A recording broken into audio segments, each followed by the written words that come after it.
বাড়ি ভাড়া ও চিকিৎসা ভাতা বৃদ্ধির দাবিতে কর্মসূচি জোরদার করেছেন আন্দোলনরত এমপিওভুক্ত শিক্ষক কর্মচারীরা। জানিয়েছেন মঙ্গলবার দুপুরে মার্চ টু সচিবালয় কর্মসূচি পালন করবেন তারা। সোমবার কেন্দ্রীয় শহীদ মিনারে শিক্ষকদের পক্ষ থেকে এই ঘোষণা দিয়ে এমপিওভুক্ত শিক্ষা জাতীয়করণ প্রত্যাশী জোটের সদস্য সচিব অধ্যক্ষ দেলওয়ার হোসেন আজিজি বলেন, সোমবারের মধ্যে যদি প্রজ্ঞাপন বা কোনো ঘোষণা না দেওয়া হয় বাড়ি ভাড়া ও চিকিৎসা ভাতা বৃদ্ধির দাবিতে শিক্ষকরা মঙ্গলবার মার্চ টু সচিবালয় কর্মসূচি পালন করবেন। এই ঘোষণার মাধ্যমে আন্দোলনকে আরও জোরদার করলেন শিক্ষকরা। আন্দোলনের অংশ হিসেবে সারা দেশের এমপিওভুক্ত শিক্ষা প্রতিষ্ঠানে সোমবার থেকে শিক্ষকরা অনির্দিষ্টকালের কর্মবিরতি পালন করছেন। পাশাপাশি শিক্ষকদের ওপর হামলার প্রতিবাদে রাজধানীর কেন্দ্রীয় শহীদ মিনারে শিক্ষকদের অবস্থান কর্মসূচিও অব্যাহত রয়েছে।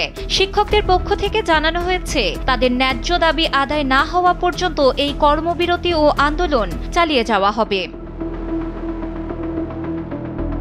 এর আগে 20% হারে বাড়ি ভাড়া ভাতা বৃদ্ধির দাবিতে এবং পুলিশের বল প্রয়োগের প্রতিবাদে সারা দেশের সব বেসরকারি এমপিওভুক্ত শিক্ষা প্রতিষ্ঠানে সোমবার থেকে অনির্দিষ্টকালের কর্মবিরতি ঘোষণা করেছিলেন শিক্ষকরা জানিয়েছিলেন, আলোচনার মাধ্যমে সহযোগিতার মাধ্যমে প্রজ্ঞাপন নিয়েই বিজয়ী বেশে শ্রেণীকক্ষে ফিরবেন তারা।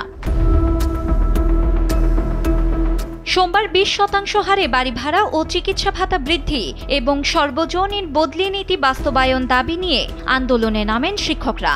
জাতীয় প্রেস ক্লাবের সামনে অবস্থান কর্মসূচি চলাকালে শিক্ষকদের সঙ্গে পুলিশের ধস্তাধস্তি ও সাউন্ড গ্রেনেড নিক্ষেপের ঘটনায় এলাকায় উত্তেজনা ছড়িয়ে পড়ে। পরে সংগঠনের নেতাদের আহ্বানে শিক্ষকরা সরে গিয়ে শহীদ মিনারে অবস্থান নেন এবং সেখান থেকেই লাগাতার আন্দোলনের ঘোষণা দিয়ে বলেন, দাবি মেনে না নিলে মঙ্গলবার মার্চ টু সচিবালয় কর্মসূচি পালন করা হবে।